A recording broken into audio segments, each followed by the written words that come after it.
Entonces Dios habló todas estas palabras diciendo: Yo soy el Señor tu Dios, que te saqué de la tierra de Egipto, de la casa de servidumbre. No tendrás otros dioses delante de mí. No te harás ningún ídolo, ni semejanza alguna de lo que está arriba en el cielo, ni abajo en la tierra, ni en las aguas debajo de la tierra. No los adorarás, ni los servirás, porque yo, el Señor tu Dios, soy Dios celoso, que castigo la iniquidad de los padres sobre los hijos hasta la tercera y cuarta generación de los que me aborrecen, y muestro misericordia a millares, a los que me aman y guardan mis mandamientos. Permítanme por un momento más, yo hago una breve oración para que el Señor nos acompañe. Soberano Dios, tú eres nuestro Dios, tú eres el Dios que nos ha rescatado de la esclavitud, del pecado, y que nos ha dado una salvación muy grande. Señor, es un misterio para nosotros poder contemplar tu obra. Nos quedamos maravillados al ver y al considerar que aún siendo pecadores, Cristo murió por nosotros. Así que, Señor, te rogamos en esta mañana, tal como leía el pastor ahorita, un texto de la Escritura que dice que si tú no edificas la casa, en vano trabajan los que la edifican. Definitivamente, Señor, si tú no obras con poder por medio de tu Santo Espíritu, a través de la predicación de tu palabra, en vano será todo lo que yo hable el día de hoy.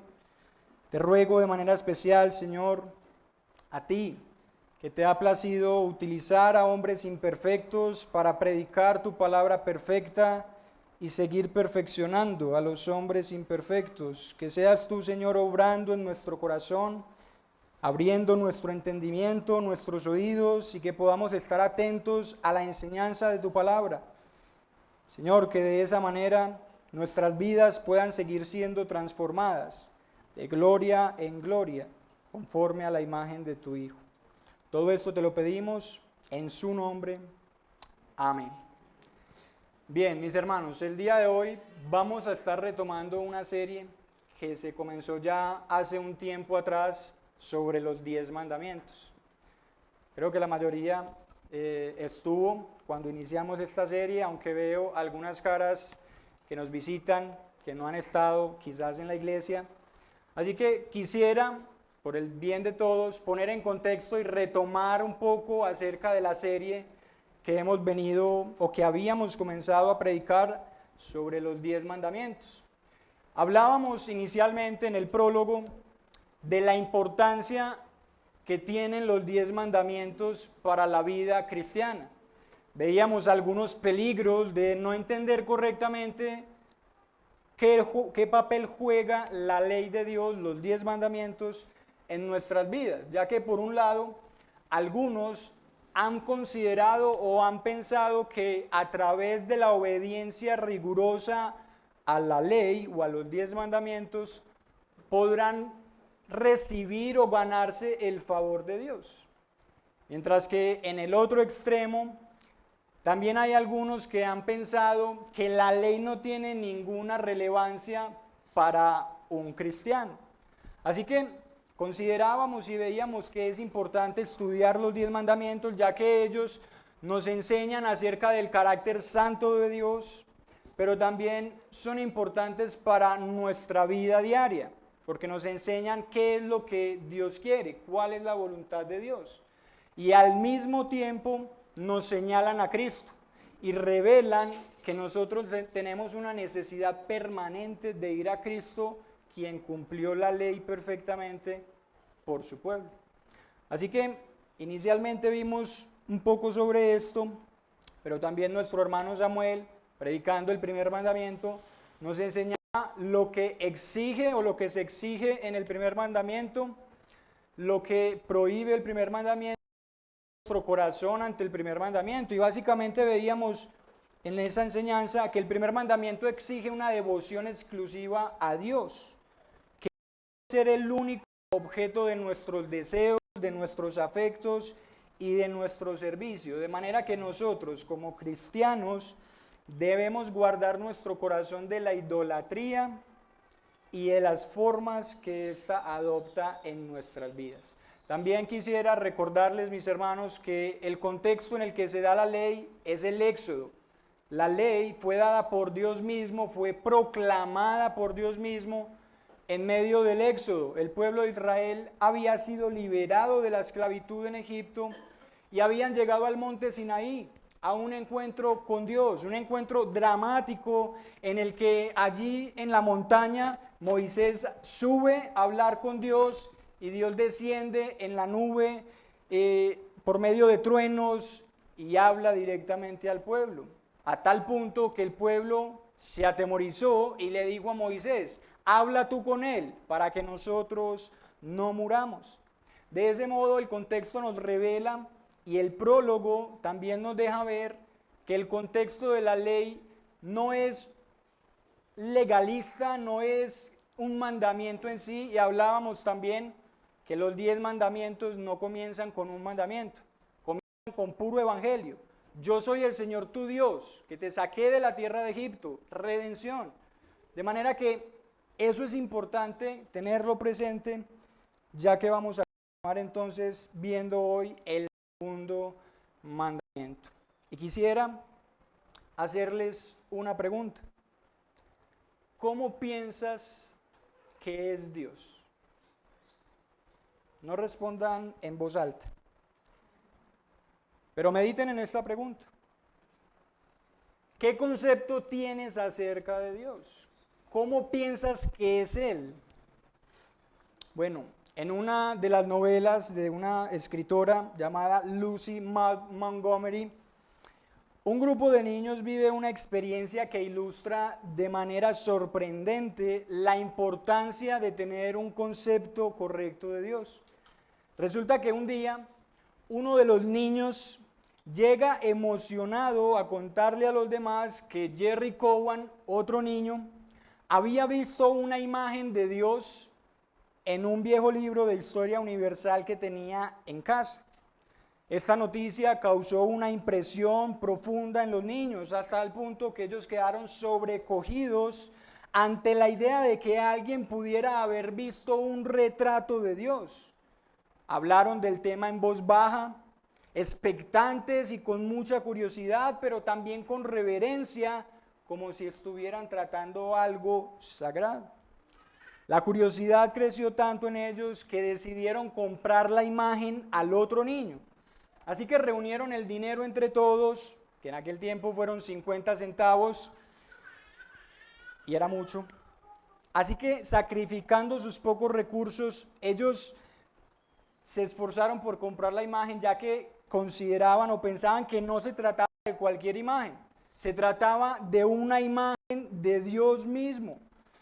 De manera que el día que Jerry Cowan iba a traerla, estos niños se prepararon con solemnidad, se lavaron bien, se organizaron, se peinaron, se pusieron sus mejores ropas, porque iban a ver a Dios.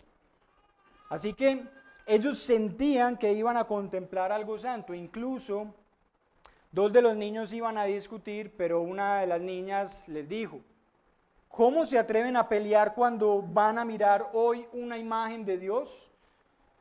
Cuando finalmente llegó Jerry Cowan con la imagen, vino con ella en una canasta envuelta en un periódico, y los niños subieron a la parte más alta del granero, lejos de todos los adultos, con manos temblorosas, abrieron el paquete, aguantaron la respiración y vieron la imagen. La imagen mostraba a un anciano severo, de ceño fruncido, con pelo largo, barba desordenada y con una expresión tosca y dura. Al instante, una de las niñas comenzó a llorar y exclamó: ¿de verdad Dios se parece a eso? El silencio fue pesado. Nadie sabía qué decir.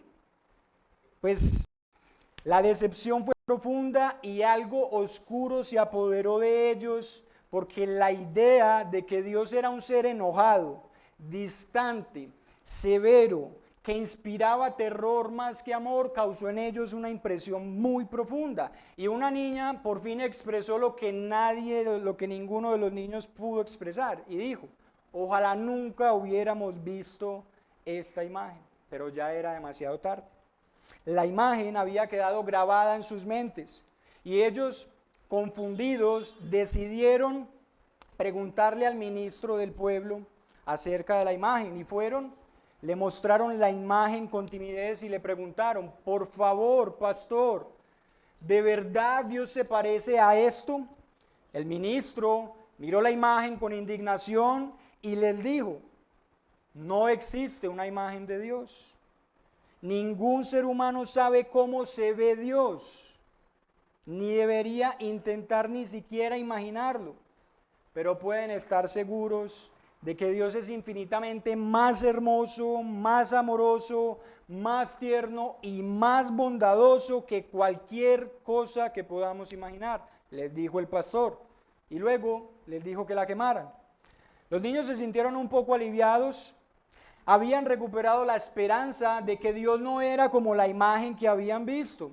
Sin embargo, la historia termina con una nota profunda.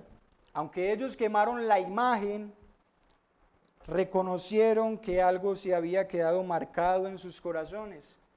Y cada vez que escuchaban mencionar a Dios o que pensaban en Dios, la visión de ese anciano severo venía a sus mentes. El daño ya había sido hecho. Mis amados hermanos y hermanas, esta historia ilustra una verdad espiritual muy importante, y es que tener un retrato o una imagen equivocada de Dios distorsiona nuestra fe, nuestra adoración y nuestra relación con Él, e incluso impacta profundamente la manera en la que nosotros vivimos. El corazón humano siempre quiere un Dios visible, un Dios que pueda controlar, un Dios que sea comprensible a sus imaginaciones, pero la realidad es que un Dios imaginado no es el Dios verdadero. Por eso, en el segundo mandamiento que vamos a estar considerando en la mañana de hoy, Dios habla con claridad. Él no solo prohíbe imágenes visibles, sino cualquier intento de definirlo y adorarlo según nuestra imaginación y según nuestra propia mente, en lugar de su revelación. Y eso es precisamente lo que enseña el segundo mandamiento. Debido a que Dios es Dios y a que Él es celoso por su gloria, nosotros debemos adorarlo como Él ordena en su palabra y evitar a toda costa hacer cualquier imagen de Él.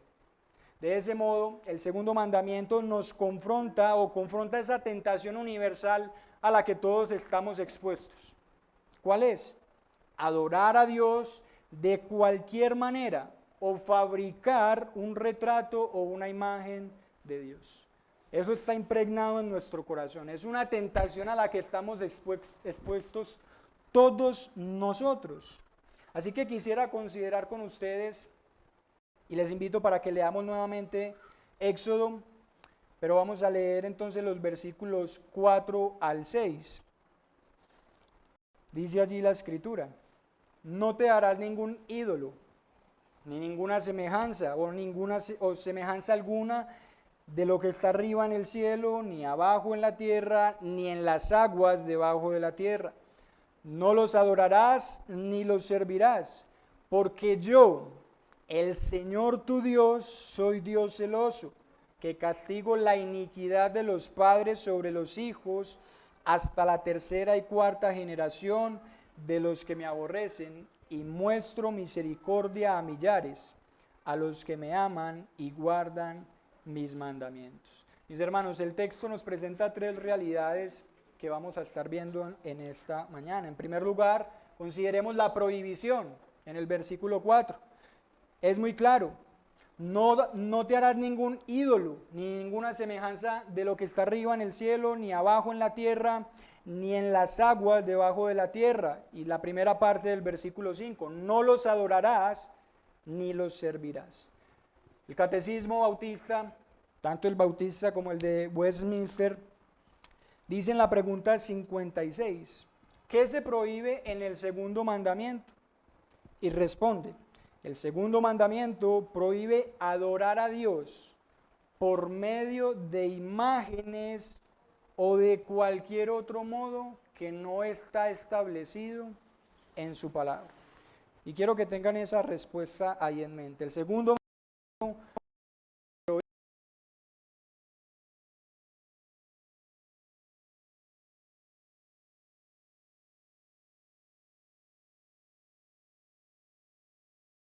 entender dónde se encontraba el pueblo de Israel en aquel entonces. ¿Recuerdan? ¿De dónde venían? ¿Y a dónde iban? A Canaán. Esto es sumamente importante. Hermanos, ellos habían acabado de salir de Egipto, una civilización saturada de imágenes religiosas. Los templos en Egipto estaban llenos de estatuas, los dioses tenían forma de hombres, de animales o de una combinación de ambos. Al mismo tiempo, ellos iban rumbo a Canaán, que la situación no era muy diferente que en Egipto. También estaba rodeada de múltiples dioses falsos y de unas religiones que adoraban por medio de imágenes. Adoraban a las deidades y las representaban visiblemente y eran veneradas mediante objetos. Es importante también tener en cuenta que en el mundo antiguo una imagen no era solo un recordatorio de un Dios.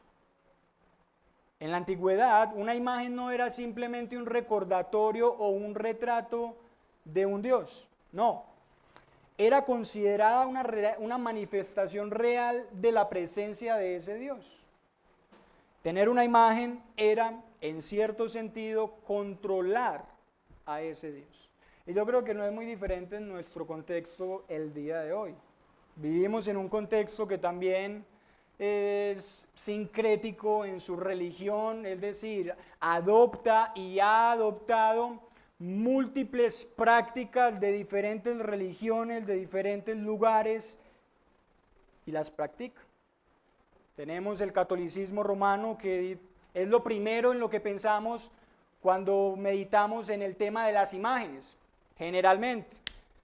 Pero el día de hoy también nos vamos a dar cuenta que el mandamiento va mucho más allá de una imagen física.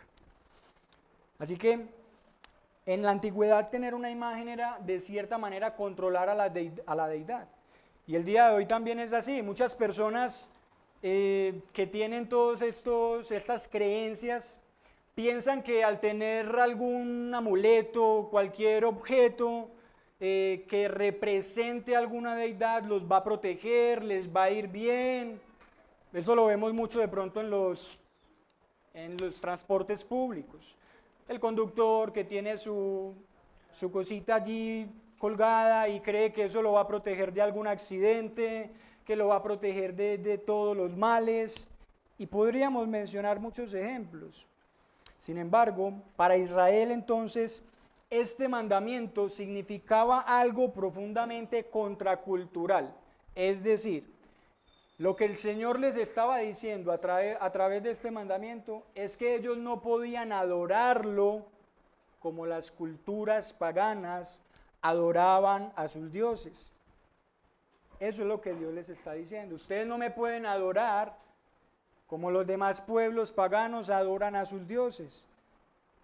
Sin embargo, no pasaría mucho tiempo después de que Dios les da este mandamiento para darnos cuenta que ellos, ¿qué hicieron?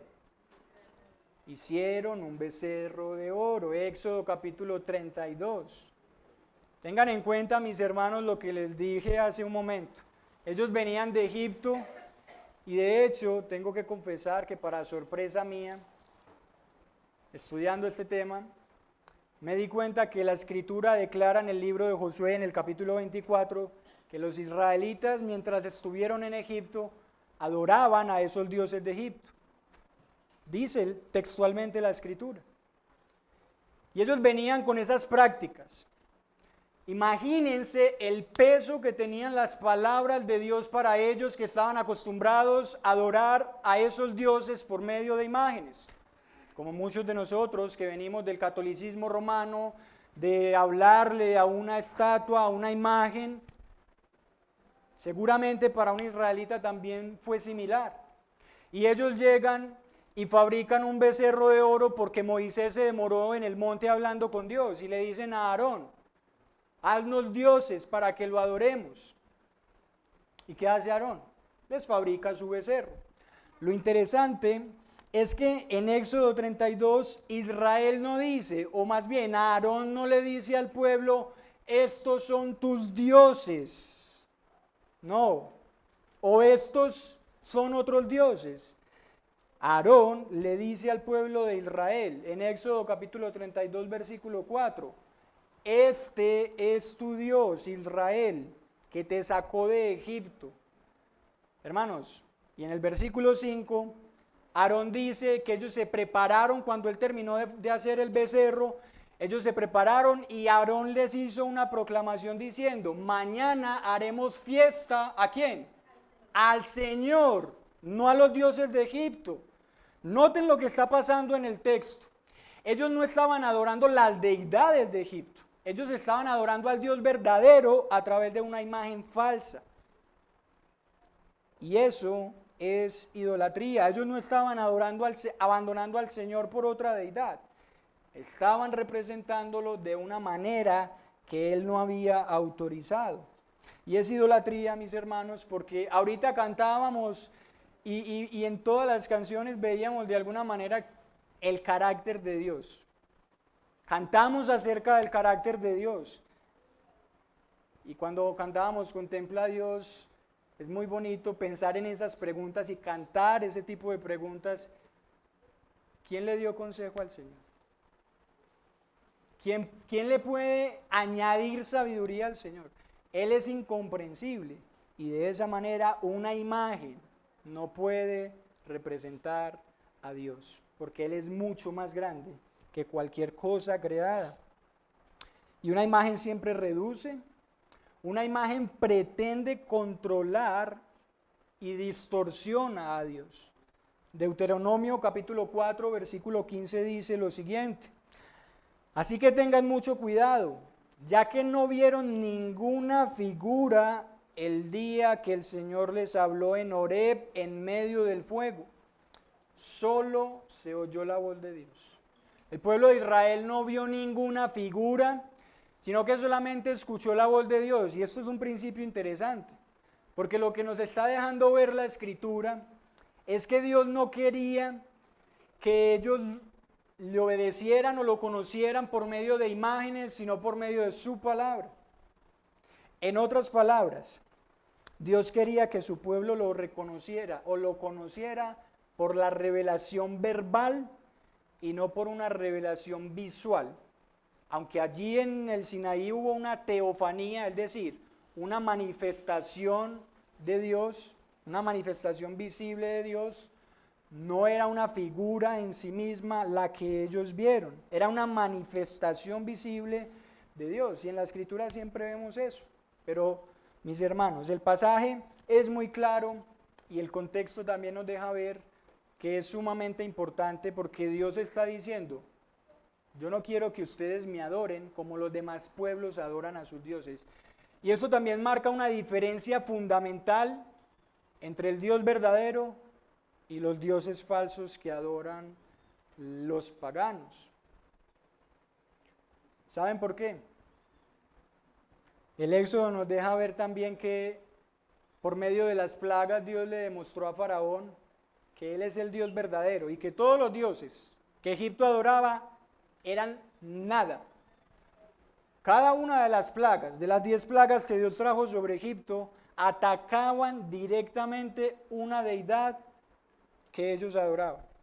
Las plagas no simplemente fueron plagas, no, Dios fue intencional en traer cada plaga para atacar directamente una deidad que ellos adoraban y demostrar así que Él es el único Dios verdadero y que no hay nadie como Él. Pero el pasaje entonces también menciona los cielos, la tierra y las aguas debajo de la tierra. Es interesante, mis hermanos, que el pasaje mencione estos tres aspectos de la creación, porque lo que indica es que no hay nada creado, no hay nada dentro de la creación que pueda representar a Dios, que pueda reflejar a Dios. En ese sentido, no hay nada creado que pueda representar adecuadamente al Creador. No obstante, también es importante aclarar que el mandamiento no está prohibiendo el arte. Dios no prohíbe ni condena el arte. De hecho, en el mismo contexto y en el mismo libro del Éxodo vemos que Dios le ordena a Moisés hacer querubines para colocarlos dentro del tabernáculo. Dios no prohíbe el arte. Lo que Dios o lo que el mandamiento nos prohíbe es que tomemos una imagen y adoremos a Dios por medio de esa imagen. Algunos creen que la idolatría es el pecado que más se menciona en la Biblia. Y si nosotros leemos la Escritura, principalmente el Antiguo Testamento, nosotros nos vamos a dar cuenta que es un desarrollo y es un drama completo acerca de la inclinación del pueblo de Dios a adorar otros dioses. Piensen en los libros de los reyes, o incluso del de más atrás, por mencionar algunos pasajes y algunos periodos en el desarrollo de la historia bíblica. Pensemos en Abraham. El libro de Josué también nos menciona que Abraham estaba en Ur de los Caldeos, ¿haciendo qué? Adorando a otros dioses. Jacob tuvo que purificar su casa de la idolatría. Raquel, ella robó los ídolos de su padre, pero también con Raquel hay un ejemplo muy interesante que trasciende las imágenes. Hay un libro que se llama Ídolos del Corazón, de una autora que se llama Ellis Fitzpatrick, y ella toma el ejemplo de Raquel o el caso de Raquel y trae una aplicación muy interesante. Raquel quería un hijo. Ella veía que su hermana Lea le estaba dando hijos a Jacob y ella era estéril. Pregunta, ¿tener un hijo o desear un hijo es pecado? En ninguna manera. Ella anhelaba un hijo. Pero ese deseo legítimo, y noten lo peligroso que es la idolatría, que toma un deseo legítimo y sano, aprobado por Dios, y lo convierte en algo pecaminoso. ¿Por qué? Porque llevó a Raquel a decirle a Jacob, dame un hijo o me muero. Y Jacob le responde, ¿acaso yo soy Dios para abrirte el vientre? La idolatría.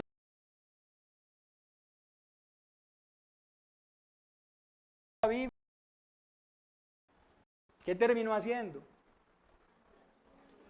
Adorando dioses paganos. Él introdujo los dioses extranjeros y por causa de eso vino la división del reino o del pueblo de Israel. Jeroboam, más adelante de Salomón, colocó los becerros de oro en Dan y en Betel para que el pueblo no fuera a Jerusalén a adorar. Acab y Jezabel, ellos promueven el culto a Baal.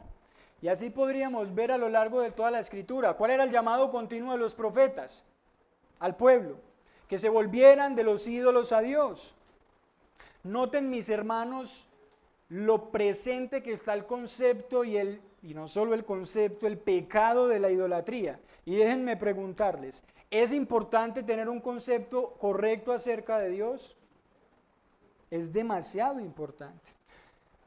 Josué, capítulo 24, versículo 14, nos deja ver entonces lo que les mencionaba ahorita.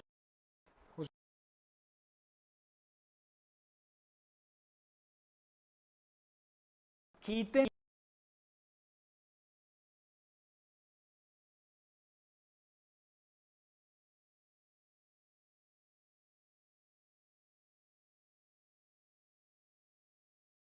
dioses falsos, no tendrás delante de mí, o no tendrás otros dioses delante de mí. Pero el segundo mandamiento nos prohíbe adorar al Dios verdadero de una manera equivocada. y ambos van de la mano, no se pueden separar. Sin embargo, Dios no solo prohíbe las imágenes, Él nos da la razón de la prohibición. Así que habiendo considerado la prohibición, quiero que consideremos en segundo lugar la razón. Ya vimos la prohibición, es muy claro en el texto. Ahora consideremos la razón, porque Dios no solamente lo prohíbe y ya, Él nos dice por qué lo prohíbe. Y aquí deberíamos hacernos la siguiente pregunta. ¿Por qué le importa tanto a Dios cómo lo adoramos? Al final de cuentas, no se trata de ser sinceros sin importar lo que hagamos. El Señor conoce mi corazón. Y vemos líderes religiosos utilizando este lenguaje hoy en día, diciendo que no importa cómo adores a Dios, lo importante es que lo hagas sinceramente. Mis hermanos, eso no es verdad. Dios mismo dice cómo se debe adorarle a Él. Escuchen, no es un hombre, no es una religión la que está imponiendo esto, no es una tradición religiosa la que está viniendo a decir es que debemos adorar a Dios así, aunque muchas tradiciones lo hacen. No, es la misma escritura dada por Dios, inspirada por Dios, que está diciendo, yo quiero que me adoren así. Y ante eso, ¿quién podrá argumentar algo? Así que consideremos la razón. Versículo 5, parte A. No los adorarás ni los servirás. Razón, porque yo, el Señor tu Dios, soy Dios celoso. Y aquí hay un término que de pronto puede chocar para nosotros, puede ser un poco chocante, y es el término o la palabra celos o celoso, porque para nosotros tiene una connotación ¿qué? Negativa. Nosotros padecemos de celos pecaminosos, pero Dios no. Y eso es lo que vamos a ver entonces a continuación. Después de prohibir las imágenes o de prohibir una forma incorrecta de adorar al Dios verdadero, el texto nos dice que Dios mismo nos da la razón del mandamiento. Y hermanos, esa razón no está en nosotros, esa razón se encuentra en Él. Escuchen con atención, porque yo, no Moisés, no Aarón, no ningún líder, yo, el Señor tu Dios, soy Dios celoso. Esto nos indica, mis hermanos, que la base, el fundamento de la verdadera adoración se encuentra en el carácter de Dios. Ahí está el fundamento de la verdadera adoración, en el carácter de Dios. El Señor está diciendo, yo soy el Señor tu Dios. Y esto tiene una implicación muy profunda, o tiene mucho peso. Y para los israelitas esto era un recordatorio de lo que Dios había acabado de hacer en Egipto. Esa frase, como se presenta el Señor y como se presentó en el prólogo, es un recordatorio de lo que el Señor había acabado de hacer en Egipto.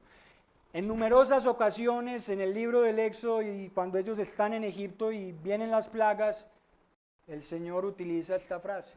Y de hecho, fue con ese nombre que Dios se le reveló a Moisés en la zarza ardiente. Y fue ese nombre el que Dios demostró en medio de Egipto.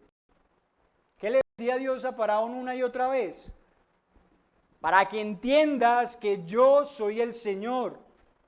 Es decir, no hay otro Dios por encima de mí. No lo hay. Esta frase está cargada de un lenguaje pactual al mismo tiempo. ¿Por qué? Porque noten allí la palabra tú. Yo soy el Señor tu Dios. Eso nos indica que es el Dios del pacto, que ha hecho un pacto con su pueblo y que no es un Dios ajeno, distante, tosco como el de la imagen de los niños. No. Él no es una fuerza impersonal, quizás como las deidades paganas. Él es el Dios que redimió a Israel de Egipto, que los tomó como su pueblo y que se comprometió con ellos desde el pacto que hizo con Abraham. Así que mis hermanos, la idolatría y lo que nos enseña el segundo mandamiento, no se trata solamente de un error teológico, no se trata solamente de un error doctrinal, no, esto es una traición directa a nuestro Señor y a nuestro Rey. Adorar a Dios por medio de imágenes o adorar a Dios de una manera que Él no ha ordenado en su palabra no es simplemente una equivocación teológica, es una traición directa a la relación con el Señor. Y esto tiene implicaciones prácticas. Y de hecho, en la Escritura, la idolatría Dios la llama adulterio espiritual. Infidelidad al pacto y al Dios del pacto. Luego entonces Dios se describe aquí con una palabra que es incómoda, como mencionábamos hace un momento, y Él dice que Él es un Dios celoso. Ya nos acaba de dar una razón, la razón suprema. Dios es soberano, no hay otro Dios por encima de Él, y por lo tanto Él ordena cómo se debe de adorar, no son los hombres. ¿Le va a decir la criatura al Creador cómo tiene que adorarlo? No. Pero en segundo lugar también dice que es porque Él es celoso. Ahora, en nuestra experiencia los celos generalmente son pecaminosos y producen muchos conflictos en las relaciones. Sin embargo, el celo de Dios no es una pasión desordenada. Recuerden que Dios no tiene pasiones así como nosotros las tenemos, pero Él es celoso. ¿Qué significa entonces que Dios sea celoso? Bueno, esto es una expresión de su santidad y de su amor pactual. En otras palabras, Dios es celoso porque su gloria es suprema y porque su pueblo le pertenece a Él. El celo de Dios está protegiendo al pueblo de Dios. Por medio de este mandamiento, Dios está protegiendo al pueblo. Mis hermanos, no perdamos de vista que debido a la caída del ser humano en el libro del Génesis, debido al pecado en nosotros, estamos expuestos a muchísimos peligros y tenemos la tendencia de inclinarnos siempre a muchas cosas para buscar lo que solo podemos encontrar en Dios. Como decía Agustín de Hipona, nos creaste para ti, Señor, y nuestro corazón estará inquieto hasta descansar en ti. Y eso yo creo que lo hemos experimentado todos nosotros. Nuestro corazón no halla paz en las cosas creadas, no haya un verdadero deleite. ¿Experimenta placer? Sí. Pero el problema es que confundimos el placer con la verdadera felicidad y la plenitud de la vida que solo se encuentra en Dios. Nosotros nos contentamos con las migajas y los caramelos de este mundo caído, cuando Dios nos ofrece un banquete y la Escritura dice que hay delicias a su diestra para siempre. Así que hermanos, el celo de Dios protege al pueblo de Dios de irse tras otras cosas que Dios sabe que nos van a terminar destruyendo, dejándonos vacíos y terminar a muerte. Hay caminos que al hombre le parecen rectos, dice Proverbios, pero su fin es camino de muerte. En toda la Escritura, mis hermanos, Dios se presenta como el esposo de su pueblo. De ahí que los profetas hablan de la idolatría entonces como un adulterio espiritual. Podemos ver a Oseas, a Jeremías, a Ezequiel. Ellos describen a Israel como una esposa infiel que abandona a su esposo fiel para irse tras otros amantes. Esa es la imagen que Dios mismo usa para describir la idolatría. Así que no se trata solo de un error doctrinal. Y si aquí hay alguien que viene por tradición de otras creencias, no se tome esto personal como si yo tuviera algo en sí mismo contra usted. No, Dios te está diciendo hoy, la palabra de Dios te está diciendo hoy que eso no está bien. Que no se trata simplemente de algo ligero, algo liviano, algo que no tiene implicaciones. No, tu alma está en peligro, tu vida está en peligro, tu corazón, tu familia están en peligro. Se trata de adorar al Dios verdadero. En el contexto del mundo antiguo, esto tenía mucha más fuerza porque los reyes exigían una lealtad exclusiva a sus vasallos o a sus sirvientes. De manera que traicionar al rey tenía consecuencias muy, pero muy desastrosas. Si un siervo o un vasallo traicionaba al rey, eso le costaba su vida. Y el Decálogo nos deja ver también que Dios se presenta como el rey soberano, dándole los mandamientos, la ley moral a su pueblo. De manera, mis hermanos, que en esto podemos ver que Dios es el rey soberano del pacto, y adorar a otro Dios o adorar al Señor de una manera no autorizada es traicionar a Dios. Un teólogo del pasado dijo lo siguiente acerca de esto: la idolatría es el pecado fundamental porque coloca algo creado en el lugar del creador y rompe la relación del pacto. Eso es lo que está en juego aquí. Es tu relación con Dios lo que está en juego aquí. Y Dios es celoso por su gloria. Él mismo declara en la palabra, en Isaías capítulo 42, versículo 8, él dice: yo soy el Señor, ese es mi nombre.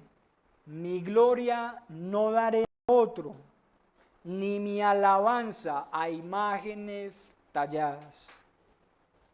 Mi gloria no daré a otro, ni mi alabanza a imágenes talladas. Hermanos, si Dios permitiera ser reducido a una imagen o ser manipulado por rituales humanos o ser definido por nuestra imaginación pecaminosa, Dios estaría negando su propia santidad. ¿Quién puede imaginar a Dios? Les invito a que lean el capítulo 40 de Isaías, todo completo. No lo traje por cuestiones de tiempo. Pero allí Isaías hace unas preguntas muy interesantes y si usted es honesto leyendo ese pasaje, usted tiene que reconocer, si es honesto, que definitivamente no hay una forma de imaginarnos a Dios. Isaías dice: ¿a qué pues haréis semejante a Dios? ¿O qué imagen le compondréis?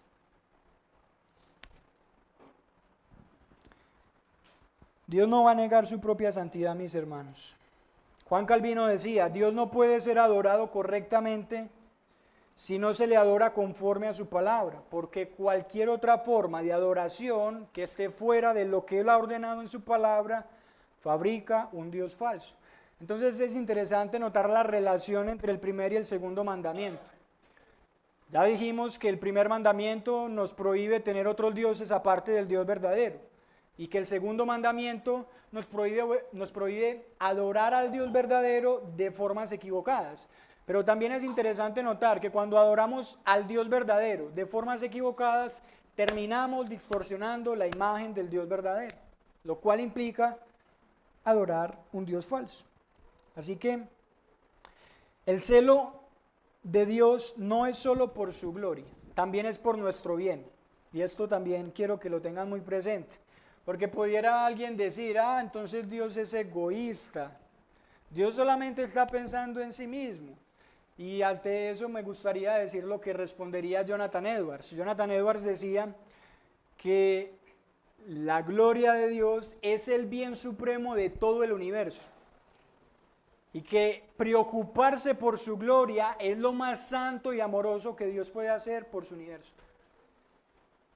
Hermanos, Isaías también dice en el capítulo 43, versículo 7, nos creaste, o él más bien dice allí: porque todos los llamados de su nombre para gloria tuya los hiciste.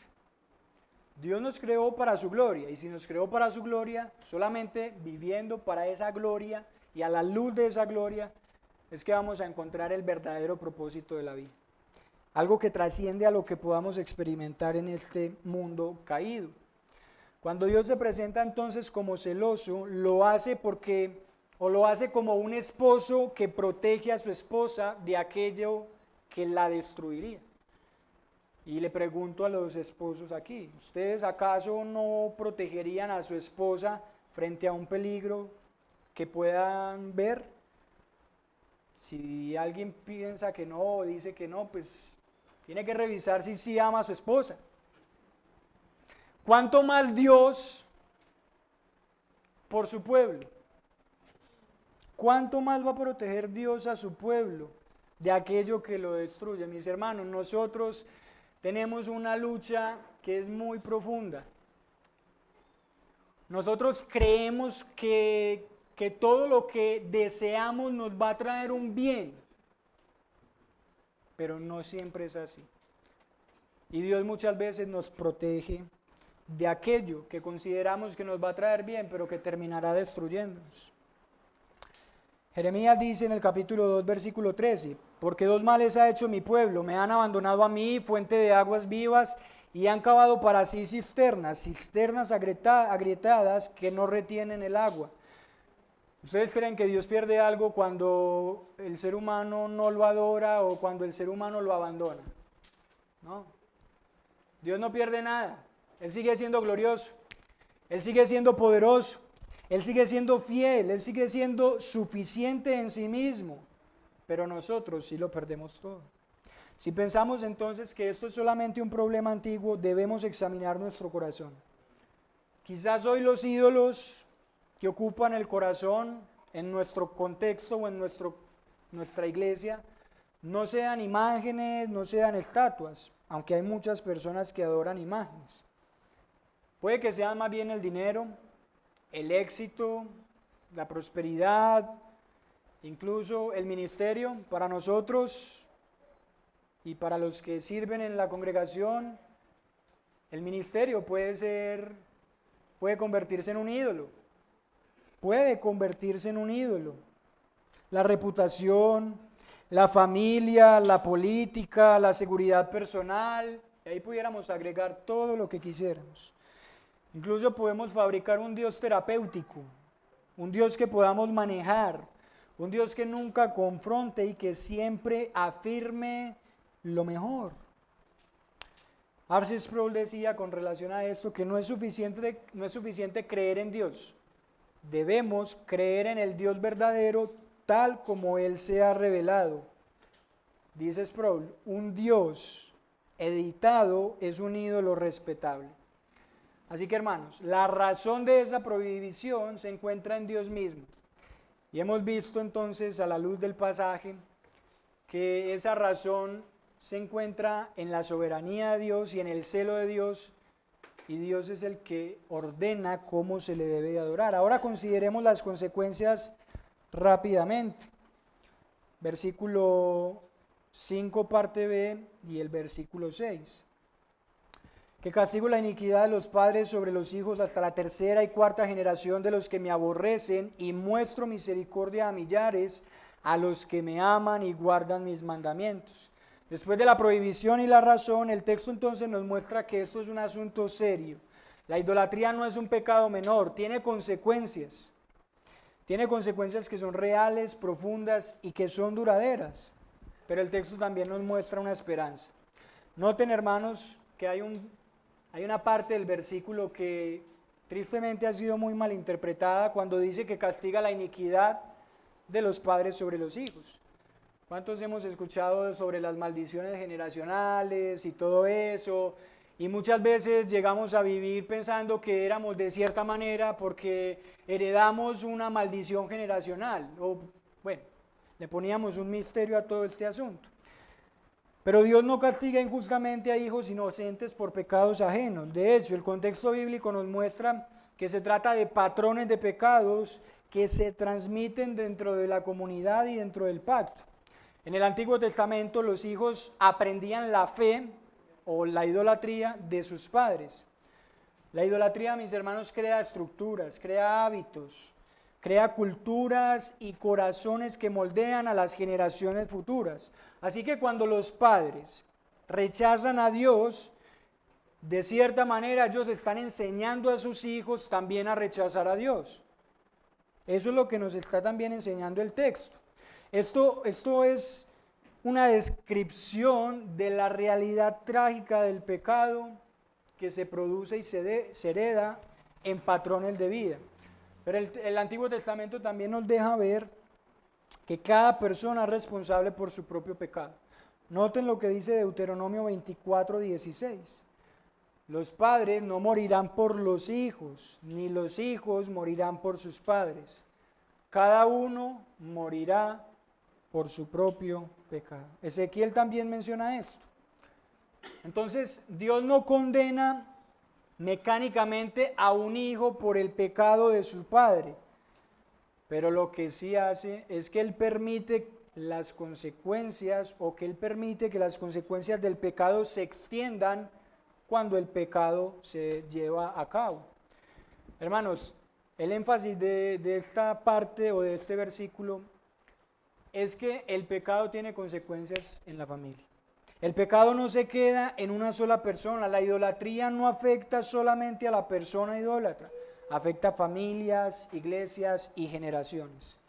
Adorar a Dios entonces por medio de imágenes o de cualquier otra forma es aborrecerlo. Escuchen, y esto puede sonar un poco duro.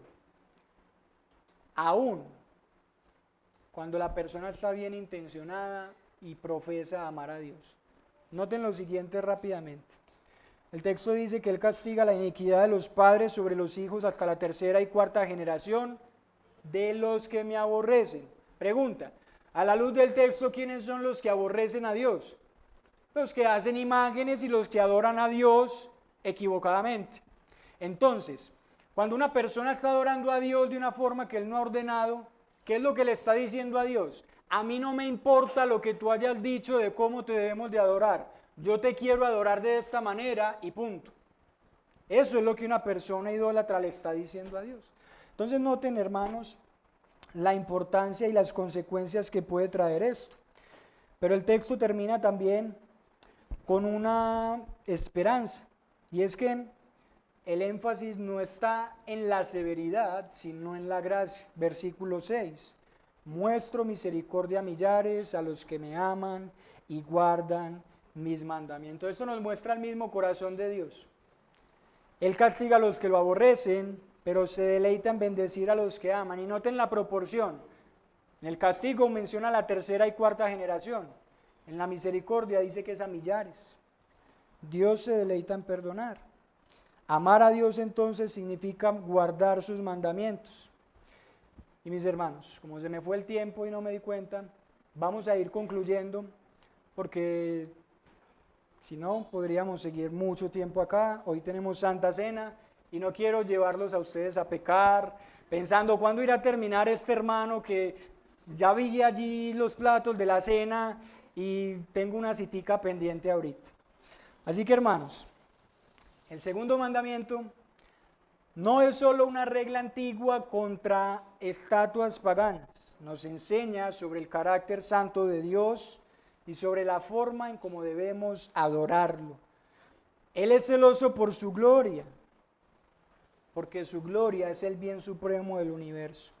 Así que el problema no es solamente que el ser humano hace ídolos visibles.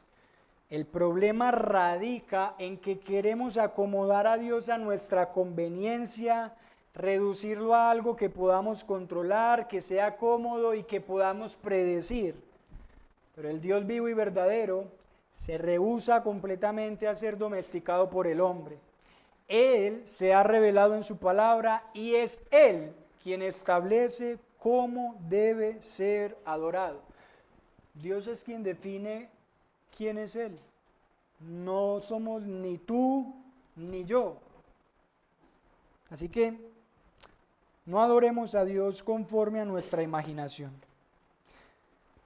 Recordemos también que la Escritura, como leía el hermano Holman ahorita, en Colosenses capítulo 1, versículo 15, la Escritura nos deja ver que Dios sí tiene una imagen, pero ese es Cristo.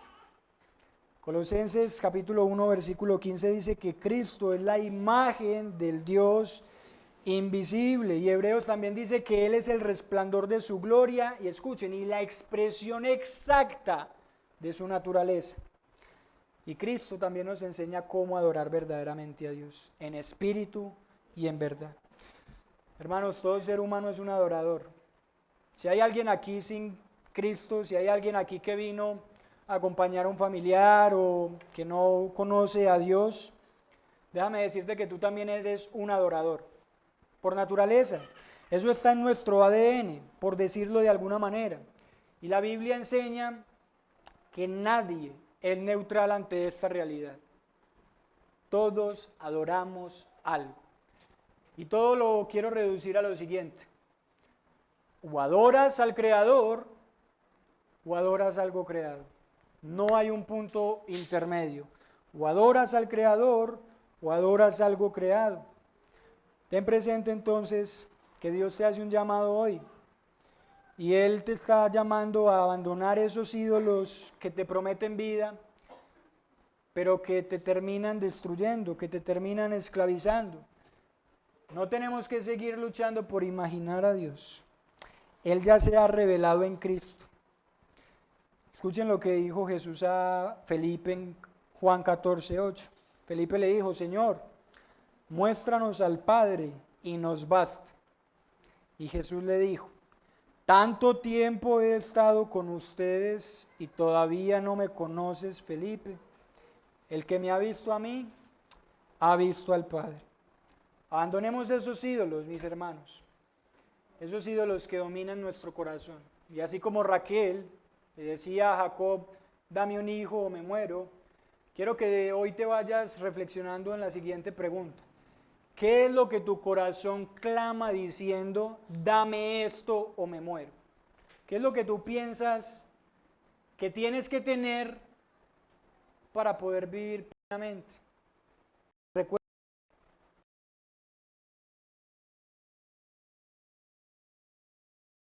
tu imaginación. Es según lo que Él ha revelado en su palabra.